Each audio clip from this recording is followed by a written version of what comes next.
अब मैं एक आखिरी विषय के ऊपर आपसे बात करूंगा, वो है फाइनेंस का विषय, पैसा। ये सबसे इम्पोर्टेंट विषय है और ये बड़ा सीरियस विषय है। रिटायरमेंट आदमी के लिए ये बहुत ही इम्पोर्टेंट विषय है। इसको हम कहते हैं पैसा, धन। धन पे लोभ भी नहीं करना है हमें, लोभ नहीं करना है धन का। ये तो हमने सीख लिया कि हमें लोभ नहीं करना है। लेकिन अब उस धन का उपयोग जो आपने सारे जीवन कमाया है, आपकी परिवार की आवश्यकता है, आप दोनों की आवश्यकता है, उसको किस तरीके से आपको इस्तेमाल करना है। क्या होता है कि जब हम जॉब में आते हैं या बिजनेस करते हैं, जब हमारा युवा अवस्था होती है, उसमें हमारे मन में एक ज़ील होती है, हम बहुत धन कमाएं। बुरा नहीं है, बहुत। जब युवा होते हो आप, आपके मन में एक इच्छा होती है। क्या इच्छा होती है आपके मन में? मैं बहुत धन कमाऊं, मेरे पास अच्छा घर हो, मेरे पास अच्छी गाड़ी हो, मेरे पास अच्छा बंगला हो, सब कुछ अच्छा हो मेरे पास, और मेरे पास खूब अच्छा बैंक बैलेंस हो। और उसके लिए खूब मेहनत करते हो आप। मेहनत करते करते एक दिन आपको मालूम होता है कि आपकी लाइफ का रिटायरमेंट आ गया। आप तो अब कुछ नहीं करोगे। ये भूल जाते हैं हम कि हमारा जीवन कितनी तेजी से निकल रहा है, और अंत में क्या होता है कि हम जो हैं वो एक कंफर्ट जोन में जीते रहते हैं, उसकी एक हैबिट हमारे को हो जाती है। तो मैं आपको सिर्फ ये कहना चाहता हूँ कि अचानक आपके जीवन में एक समय जब ऐसा आए कि अब मैं धन नहीं कमाऊंगा, धन कमाने के योग्य अब मुझे संसार ने भी नहीं रखा है, उस समय अब आपके पास जो धन है अल्टीमेटली उसको आपको कैसे यूटिलाइज करना, क्योंकि उस समय बहुत समस्याएं हमारे सामने आती हैं। जब आप रिटायर होते हैं, कई बार आपने सुना होगा कि आपके साथ के बहुत सारे लोग जो हैं वो तो रिटायरमेंट के कुछ वर्षों में ही छोड़कर चले गए आपको। तो एक आपके मन में ये ख्याल आता है कि रिटायरमेंट के बाद जीवन कम है, जीवन छोटा है। उससे आप मत घबराइए, बिल्कुल मत घबराइए, क्योंकि अगर आपने परमेश्वर पर विश्वास किया है तो वो आपको नहीं छोड़ेगा। आपकी सेहत आपको छोड़ सकती है, जो आपकी फिजिक है, स्ट्रेंथ है, वो आपको छोड़ सकती है, आपकी इम्यूनिटी आपको छोड़ सकती है, आपके ऑफिस के लोग आपको छोड़ सकते हैं, है ना। और कई बार ऐसा होता है रिटायरमेंट के बाद हमारे जीवन साथी की भी डेथ हो जाती है, उन्हें जीवन साथी भी हमें छोड़ सकता है। जॉब छोड़ने के साथ साथ आपके ऑफिस के जो लोग होते हैं वो आपको छोड़ के जा सकते हैं। बहुत सारी ऐसी चीज़ें हैं जो आपको छोड़नी पड़ती है। लेकिन जब आप रिटायर हो जाते हैं तो आपको मालूम होता है कि आपका धन भी आपको धीरे धीरे छोड़। कैसे पता पड़ता है? क्योंकि जिनको पहले पूरी सैलरी मिल रही होती है उनको अब पेंशन मिले, तो वो धन जो आप पूरे महीने कमा के ला रहे थे वो 50% हो गया। आपका धन आपको छोड़ के चला गया। और अगर आपको पेंशन नहीं मिल रही है तो ये एक बड़ी सीरियस बात है कि आपको 100% धन आपका छोड़ के चला गया, जो पिछले महीने तक हर महीने आपको मिलता था। तो आपको अंदर एक अनसिक्योरिटी सी डेवलप होगी कि अब मेरा क्या होगा, है?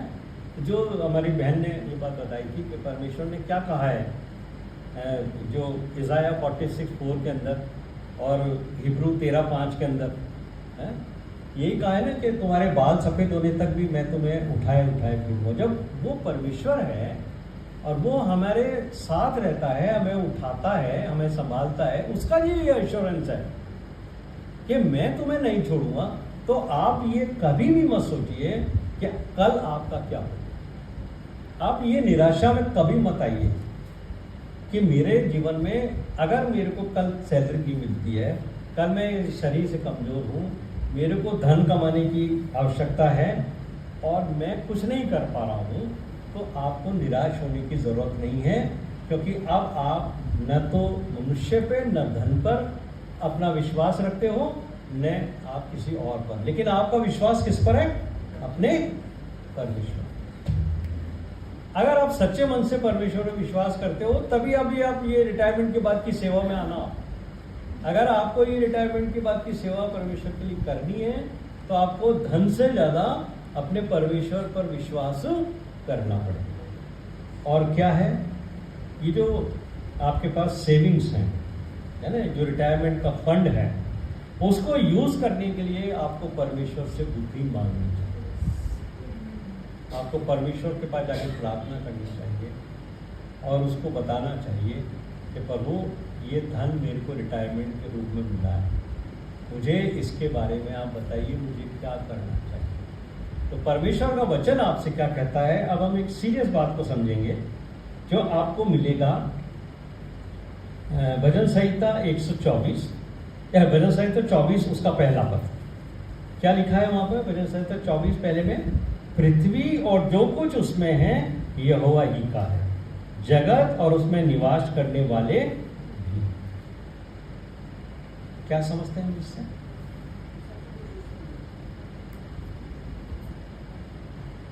ये बात तो हमें अच्छी लगती है, पहाड़ उसके हैं, नदियां उसकी हैं, संसार उसका है, लेकिन यहां क्या लिखा है, जगत और उसमें निवास करने वाले भी।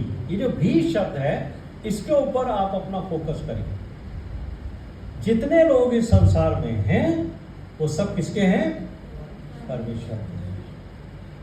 आपके पास जो कुछ है वो किसका हुआ? जब आप परमेश्वर के हैं, आपका धन परमेश्वर का है, आपका घर परमेश्वर का है, आपके पास जो बंगला है, गाड़ी है, वो सब किसकी है? परमेश्वर। आपका कुछ नहीं है। आपको जो घर मिला है रहने के लिए वो परमेश्वर का है। आपको उसने बगैर किराए पे दिए रहने को, इस्तेमाल करने को दिया। ये मान लीजिए, इसका अनुभव कीजिए और आनंद लीजिए कि ना तो मैं अपने साथ कुछ लाया हूं, ना मैं अपने साथ कुछ ले जाऊंगा। ये जो भवन है ये परमेश्वर का है, उसने मुझे रहने के लिए दिया है बगैर किराए, और मैं चला जाऊंगा लेकिन ये भवन मैं यहीं छोड़कर जाऊंगा। तो आपको स्नेह नहीं होगा उस प्रॉपर्टी से, वो प्रॉपर्टी आपको अट्रैक्ट नहीं करेगी, वो गाड़ी आपको अट्रैक्ट नहीं करेगी, कुछ नहीं है आपका। जब आपका शरीर आपका नहीं है तो आप दूसरी चीजों में अपना मन क्यों लगाते हो? सोचिए इसको बड़ी गंभीरता के साथ कि क्या ये मेरा है? जब ये मेरा नहीं है तो मैं किसी को दे भी नहीं सकता। यह है मुख्य विषय, क्योंकि बहुत सारे परिवार ऐसे हैं जिसमें बच्चे जो हैं वो राह देखते हैं कि कब माता पिता रिटायर हों और कब हम उनके रिटायरमेंट बेनिफिट्स का लाभ लें। बहुत से फैमिलीज हैं जिसमें बच्चे खुद कुछ नहीं करते, लेकिन वो राह देखते हैं कि उनके माता पिता रिटायर हों और रिटायरमेंट से वो अपनी डिजायर्स को पूरा करें। अगर आपने अपने रिटायरमेंट के बेनिफिट्स को बच्चों को उनकी ख्वाहिशें पूरी करने में दे दिया, मैं आपको कहना चाहता हूं आप उनकी ग्रोथ रोक देंगे। वो अपने आप कुछ नहीं करेंगे। और यीशु मसीह ने हमें बहुत सारी बातें सिखाई। और जो बात अक्कादी साहब कह रहे थे प्रोडिगल सन की, उसमें से एक बहुत अच्छी बात सीखने की। वो जो घटना है प्रोडिगल सन की, वो तो उस बेस पर है कि वो बच्चा पाप करके वापस लौट के आया है और पापा ने उसको स्वीकार किया है। लेकिन इसमें जो सीखने वाली बात एक और है, वो ये है कहाँ से ये समस्या शुरू हुई है। उन दोनों बेटों में से छोटे बेटे ने अपने पाप से कहा मेरा हिस्सा मुझे दे दे, और पापा ने उसको दे दिया। पापा जीवित है, लेकिन छोटे बेटे को उन्होंने दे दिया। पापा को ये पता नहीं है कि इसकी जो संगति है, इसके जो साथी हैं, वो सब गलत हैं, और थोड़े दिनों में उसने उस पैसे को सारा उड़ा दिया। अगर आप अपने रिटायरमेंट के पैसों को बिना सोचे समझे अपने बच्चों को बांट देते हो, वह उन्हीं का है।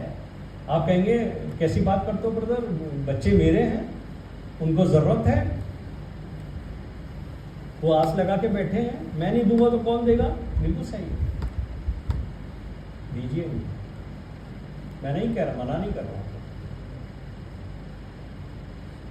कि आप बच्चों को ना दीजिए, लेकिन उनको समय आने पर दीजिए। और ये मार्गदर्शन भी आपको और मुझे कहाँ से मिलता है?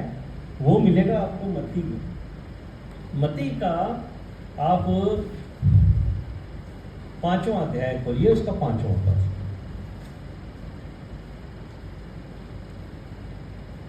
धन्य हैं वे जो नम्र हैं, क्योंकि वे पृथ्वी के अधिकारी हैं। अधिकारी वर्ड हिंदी का जो है वो आपको सही नहीं लगेगा, इनहेरिटेंस वर्ड का इस्तेमाल किया गया बाइबल में, वारिस वर्ड का इस्तेमाल किया गया। ये एक मार्गदर्शन है एक अच्छे मसीही पेरेंट्स को। आप अपने बच्चों को वारिसान बनाइए, मालिक मत बनाइए। परमेश्वर ने भी आपको वारिस बनाया है। अगर आप इस संसार में विश्वास योग्य रहे, नम्रता के साथ जीवन जिया, आज्ञाकारिता में जीवन जिया, परमेश्वर आपको इस संसार में उसका वारिस बनाता है। आपके बच्चे अच्छा जीवन व्यतीत कर रहे हैं, आपकी आज्ञाकारिता में हैं, नम्रता से जीवन जी रहे हैं, उनको वारिस बनाइए, मालिक मत बनाइए। और उसकी वजह है क्योंकि बहुत सारा समाज जो है बाहर वो ये करता है जो हम देखते हैं अन्य जातियों में विशेषकर, और वही चीज हमारे लोगों में भी आ गई है।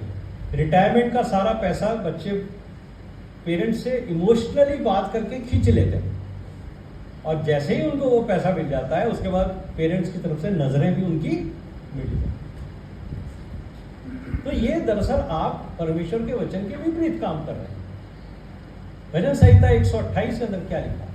1 और 2 पद के अंदर देखिए क्या लिखा है। भजन संहिता 128 1 और 2 में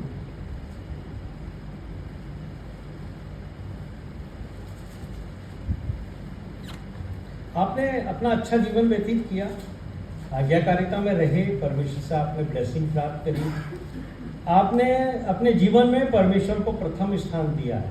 क्या लिखा है 128 1 और 2 में? क्या ही धन्य है, पढ़े सुनकर, क्या ही धन्य है हर एक जो यहोवा का भय मानता है और उसके मार्गों पर चलता है। तू अपनी कमाई को निश्चय खाने पाएगा, तू धन्य होगा और तेरा भला ही होगा। बस स्पष्ट तौर से यहाँ मुझे और आपको एक स्पिरिचुअल गाइडेंस मिलती है। पहली बात तो यह है कि अगर हम यहोवा का भय मानते हुए उसके मार्गों पर उसकी शिक्षाओं के अनुसार चले तो हम अपने कमाई को खा पाएंगे। धन्य है तू अपनी कमाई को निश्चय खाने पाएगा। जो कुछ आपने कमाया है उसको परमेश्वर कहता है मैंने तुम्हारे लिए दिया, तुम उसको यूज करो, बिना सोचे समझे बांटो मत, उन्हीं का है। आप अपने बच्चों को देना, खाली बच्चों का ही हक नहीं है, आपके ग्रैंड पेरेंट्स का भी, उस ग्रैंड चिल्ड्रंस का भी उसमें हक है। अगर आपके बेटा, आपकी बहू, आपकी बेटी, आपका दामाद अगर वो गलत रास्तों पर हैं तो आपके धनराशि को ज्यादा समय नहीं लगेगा उड़ने और बर्बाद होने। लेकिन जो ग्रैंड चिल्ड्रन आपके घर में पैदा हुए हैं, जिनके लिए ये कहा गया है व्यवस्था में 6 अध्याय में कि उनको भी हमें शिक्षा देनी है। तू, तेरा बेटा, तेरा पोता, आपकी जिम्मेदारी अपने बच्चों तक ही नहीं है, आपकी जिम्मेदारी आपके ग्रैंड चिल्ड्रन तक भी है। तो जब आपकी आत्मिक रूप से जिम्मेदारी है कि ग्रैंड चिल्ड्रन को आप आत्मिक जीवन में बढ़ाएं, तो उनका भी एक हक है कि वो आपके उस धन में से वो चीजें प्राप्त करें जो आप उनके बच्चों को भी देना चाहते हैं। मैं कोई गाइडलाइंस नहीं दे रहा, आप ऐसा ही करें। पैसा आपका है, बच्चे आपके हैं, आप जो चाहे करें। लेकिन वचन कहता है कि वो वारिसान होंगे, और वारिसान कब होता है? जिसके नाम हम विल करते हैं। विल कब एक्टिवेट होती है? जब विल करने वाला इस दुनिया में नहीं रहता। बहुत आवश्यकता है, जरूर नहीं। लेकिन जो बात मैंने कही है, आप ग्रोथ रोकते हैं। कैसे रोकते हैं ग्रोथ? आपने उसको पूरा घर लेके दे दिया, बुरा नहीं है, लेकिन उसने उस घर के लिए मेहनत नहीं की। उसको उसे बेचने में, अगर उसकी संगति खराब है, उसको बेचने में जरा झिझक नहीं होगी इस बच्चे को। अगर उसकी अच्छी है संगति, तो वो खुद मेहनत करके एक घर बनाएगा, उसके जो सैलरीज है, जो इनकम है, उसमें से उसकी इंस्टॉलमेंट पे करेगा। तो जो फंड्स उसके पास होगा, उसी में वो संतुष्ट होकर जीवन जिएगा, जिसके लिए पौलुस कहता है कि जो तुम्हारे पास है उसी में संतोष करो। लेकिन अगर ज्यादा पैसा उनके पास रहेगा, फिर वो किस तरीके से उसको यूटिलाइज करेंगे, ये आप नहीं समझ सकते। और जब आप उनको किसी काम के लिए रोकेंगे, तो वो कहेंगे पापा जी ये हमने कमाया है, हम अपनी इच्छा से खर्च। कई ऐसी चीजें हैं जो आपको, बच्चों को गलत मार्ग पर जाने से रोकती है। उसमें एक धन सबसे बड़ी। मैं ये नहीं कह रहा हूं, बहुत से लोग ऐसा सोचते हैं कि अरे पापा मम्मी तो मतलब धन के ऊपर कुंडली मार के बैठे हैं, देते ही नहीं है हमारे को। अरे भाई, अरे उन्होंने कमाया है, उनका पैसा है। ये बात मैं अनुभव से कह रहा हूं। थोड़ी अजीब सी लगती है, हंसी भी आती है, करे यार ये क्या भाषा है। ये सच में कहते हैं माँ, क्योंकि वो जो ग्रीडी बच्चे हैं ना, जो खुद कुछ नहीं करना चाहते, खुद अपना डेवलप। अगर आपके बच्चे अच्छे हैं, पढ़े लिखे हैं, आगे ग्रोथ कर रहे हैं, गुड, दीजिए उनको, उन्हीं का है। लेकिन हर चीज समय पर होगी, वो उनकी भलाई के लिए। लेकिन अगर आपने गलत समय पर उनको दे दिया, निश्चित तौर से आपका पैसा बर्बाद हो जाए। मैं आपको एक उदाहरण बताता हूँ, आपका दिमाग जो है ना, वो इतना दुखी हो जाएगा उस उदाहरण को सुन करके कि ये कैसे, इस घटना में क्या हुआ। एक फादर रिटायर हुए, प्राइवेट कंपनी में काम। प्राइवेट कंपनी में क्या होता है, पेंशन नहीं मिलती, तो जो आपका पीएफ कटता है उतना पीएफ आपको वो मिला देते हैं, और एक अच्छा हैंडसम अमाउंट आपका जमा होता रहता है। जब आप रिटायर होते हो, तो एक सरकारी आदमी को अगर 40 लाख मिल रहे हैं, तो जो प्राइवेट में होता है उसको डबल 80 लाख मिल जाता है। बच्चे भी, हस्बैंड वाइफ जो थे, उनके जो चिल्ड्रन थे, जो बेटा और बहू थे, वो भी प्राइवेट में काम करते हैं। अच्छा फैमिली। जब वो रिटायर हुए, उन्होंने कहा पापा अपन एक फ्लैट ले लेते हैं, घर ले लिया। सारा पैसा उन्होंने घर खरीद के बच्चों को दे दिया, बच्चे के नाम कर दिया। पेंशन उनको नहीं मिल रही है, सारा पैसा जो रिटायरमेंट था वो उन्होंने घर खरीदने में लगा दिया। बेटे ने कहा पापा एक गाड़ी भी ले लेते हैं, बच्चे वैसे उन्होंने कार भी ली। बच्चे भी काम कर रहे हैं, गाड़ी लेके निकले, ऐसा जबरदस्त एक्सीडेंट हो गया, जो उनके बेटा और बहू थे, दोनों की डेथ हो गई। और जो छोटे ग्रैंड चिल्ड्रन थे उनके पास, छोटे बच्चे, वो घर में रह गए और दादा दादी रह गए। अब प्रॉब्लम यह है कि आज की तारीख के अंदर जो आपका रिटायरमेंट पैसा है, उससे आप पूरा घर नहीं खरीद सकते, आपको कहीं ना कहीं से फाइनेंस कराना पड़ेगा। बड़े शहरों में, छोटे शहर में हो सकता है, पर आप जयपुर में भी संभव नहीं है, करोड़ रुपया लग जाता है। तो बैंक लोन भी है, कार आपकी खत्म हो गई, बेटा बहू आपके खत्म हो गए, प्राइवेट में थे, लोग आए बैठे, थोड़े दिन सांत्वना देते हैं, फिर कोई आपको नहीं पूछता है, सब चले गए। दादा दादी के पास पैसा नहीं है पोता पोती को पढ़ाने के लिए, खाना के लिए, घर है, लेकिन बैंक फाइनेंस वाले हैं, वो बैंक वाले भी आपको चिट्ठी भेज रहे हैं, इसकी किस्त उतारो। रिश्तेदारों को पता है कि आप रिटायर हो, आपको बहुत पैसा मिला है, कोई आपकी हेल्प करने नहीं आएगा। वो कह रहे हैं इनके पास बहुत पैसा है, खर्च क्यों नहीं करते। आपने सब पैसा दे दिया अपने बच्चों को, गलत नहीं किया, आपने गलत नहीं किया, आपके बच्चे हैं, आपने दिया, उनकी हेल्प करनी चाहिए। लेकिन अब इस सिचुएशन में आप कहां जाओ।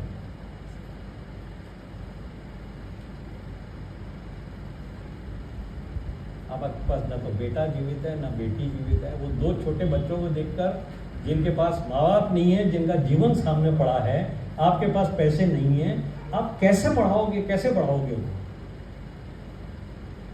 क्या होगा? अल्टीमेटली वो घर आपको बेचना है और उस घर से ही आपके पास जो पैसा आएगा, और जब आप आगे हो के कोई चीज बेचना मांगते हो तो जो उसका दाम होता है वो भी आपको नहीं मिलता।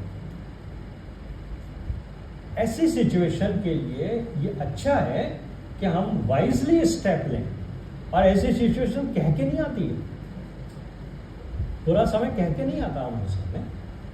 सब अच्छे हैं, बच्चे भी अच्छे हैं, पेरेंट्स भी अच्छे हैं, सब कुछ अच्छा है, लेकिन एक गलत निर्णय है कि हमने उनको जीवित रहते हुए मालिक बनाया, जबकि परमेश्वर का वचन कहता है उनको वारिसन बनाओ, ताकि वो मेहनत करें, वचन के अनुसार जिए, नम्रता के साथ उनका जीवन आगे बढ़े, और वो कुछ करें अपने जीवन में मेहनत, ताकि उनको लगे हमने भी कुछ किया है। जब वो तुम्हारा परमेश्वर है तो तुम्हारे बच्चों का भी परमेश्वर है। जब उसने तुम्हें संभाला है तो तुम्हारे बच्चों को भी संभालेगा। और जब आपको परमेश्वर कहता है भजन संहिता 124:1 में कि पृथ्वी और जो कुछ उसमें है वो मेरा है और तुम भी मेरे हो, तो जो पैसा तुम्हारे पास है वो भी परमेश्वर का है। वो इसलिए है कि जब तक तुम जीवित रहो उस पैसे से अपना जीवन यापन करो। 128वें वचन में वो कहता है तू निश्चय अपनी कमाई में से खाएगा, मैं तुझे भूखा नहीं रहने दूंगा।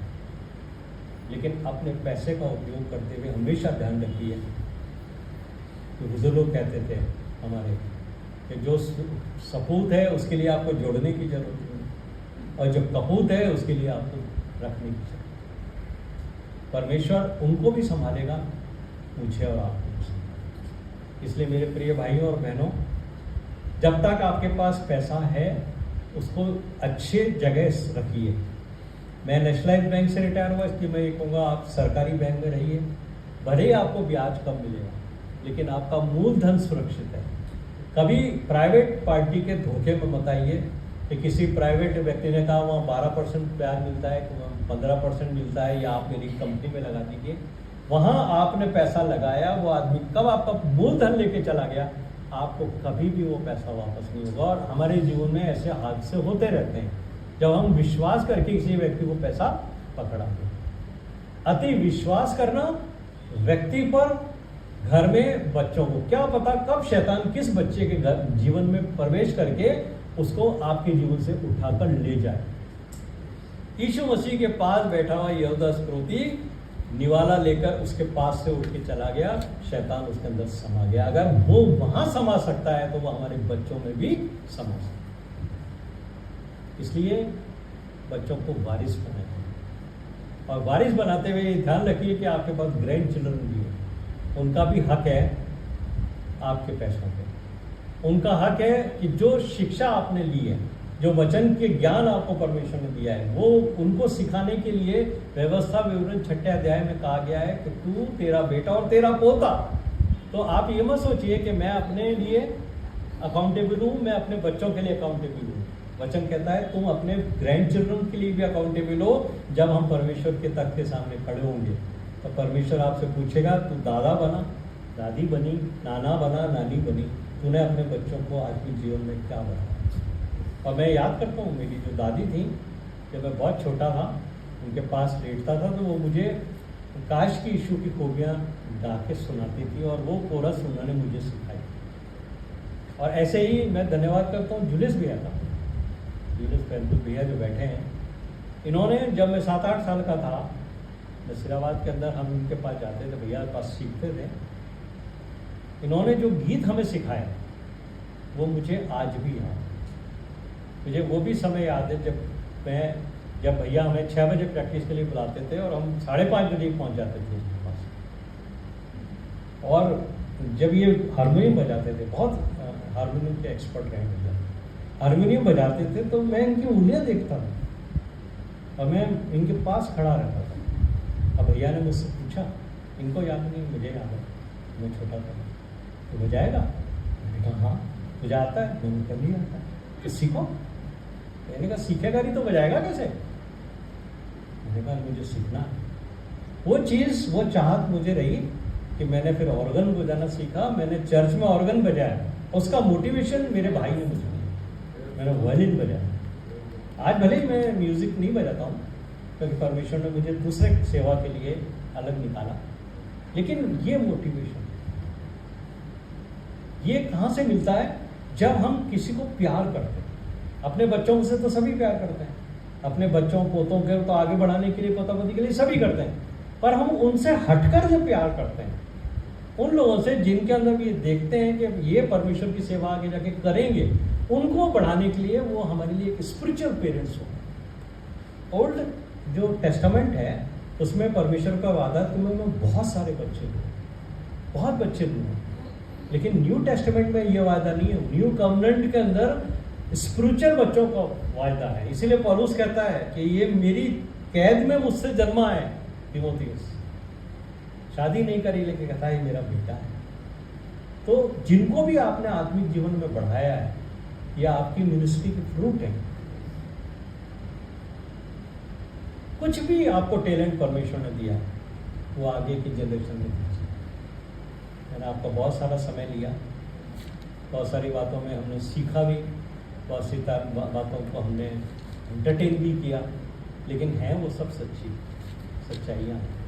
लेकिन मैं चाहता हूँ कि ये वर्कशॉप जो हमारे लिए किया गया है, उसमें आप जाने से पहले ज़रूर एक कमिटमेंट के साथ जाएं कि मैं कुछ करूँगा, मैं कुछ करूँगा, और ज़्यादा समय अब मैं संसार को नहीं दूंगी, मैं संसार को नहीं दूंगा, बल्कि मैं परमेश्वर को दूंगा, क्योंकि परमेश्वर ही है जिसके साथ मुझे अब संगति करनी है। अब मैंने बहुत संसार के साथ संगति कर ली, संसार को मैंने बहुत कुछ दे दिया, अब जो कुछ है वो मैं संसार को नहीं, तब परमेश्वर को दूंगा। इसलिए मैं अपना समय परमेश्वर को दूंगा, मैं अपना मन परमेश्वर को दूंगा, मैं अपना तन परमेश्वर को दूंगा, और मैं अपना धन भी परमेश्वर को दूंगा। जिस दिन से आप अपने धन से प्रेम करना छोड़ दोगे, आपके मन में आएगा कि मैं किसी को कुछ दूं। और अगर आपने ये निर्णय किया है कि मैं अपना हाथ यीशु मसीह को दूं, कि वो मेरा हाथ पकड़ ले, तो वो आपका हाथ ऐसे नहीं रखता कि आप किसी के सामने करें। उसका हाथ ऐसे है तो उसके चेलों का हाथ भी ऐसा ही होगा, क्योंकि जब उसने आपका हाथ पकड़ रखा है तो आप देने वाले बनोगे, लेने वाले। और जो आपके पास है उसमें वो इतनी ब्लेसिंग देगा, आपको जरूरत नहीं है। न तो आपकी सेहत बिगड़ेगी, न आपको इधर उधर भागना पड़ेगा, न आपके घर में प्रॉब्लम्स होगी, न बच्चों को आपसे समस्या होगी, न आपको बच्चों की समस्या होगी। आप कुछ करोगे, लेकिन आज निर्णय लें, क्या मैं एक छोटा प्रार्थना समूह के सदस्य बन जाऊं? क्या मैं अपने ग्रुप के साथ मिलकर सिक विजिट करूं? क्या मैं उन बुजुर्गों को भी संभालूं जो उम्र के पड़ाव पर हैं, जिनको कोई मिलने नहीं चाहता? कलीसिया में ऐसे बुजुर्ग हैं जो बरसों तक कलीसिया में आते हैं, लेकिन जब वो अशक्त होते हैं, बुढ़े हो जाते हैं, चर्च नहीं आ सकते, मंडली के लोग उनसे मिलना, संपर्क करना छोड़ देते, कहते हैं हम बहुत बिजी हैं भैया, हमारे खुद के इतने काम हैं। लेकिन उन लोगों ने मंडली को बहुत कुछ दिया है। इसलिए महीने में एक बार, हफ्ते में एक बार, 15 दिन में एक बार जाइए, उनको मिलिए, उनको भी अच्छा लगेगा।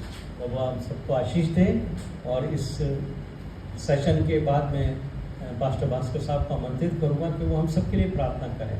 और जो भी लोग कमिटमेंट करते हैं, चाहे तो अपने स्थान पर खड़े हों, चाहे आगे आएँ, पर मैं चाहता हूँ कि आप यहाँ से जाने से पहले निश्चित तौर से 1 या 2, 3 या 4 जने आपस में सलाह करें, बैठें कि क्या हमें परमेश्वर के लिए कुछ करना चाहिए या हमें नहीं करना चाहिए। निर्णय लें। अगर आप निर्णय लेते हैं कि हाँ मुझे करना है, तो यहीं से लेके जाइए। यहीं एक छोटा ग्रुप बना लीजिए, घर में बना लीजिए, पड़ोसी के साथ बना लीजिए, लेकिन कुछ निर्णय करके आप चलें। और अगर आप नहीं करना चाहते हो सेवा परमेश्वर की, ज़रूरी नहीं है कि आप करो, आप वापस जाइए और अपनी लाइफ को एंजॉय करें। God bless you.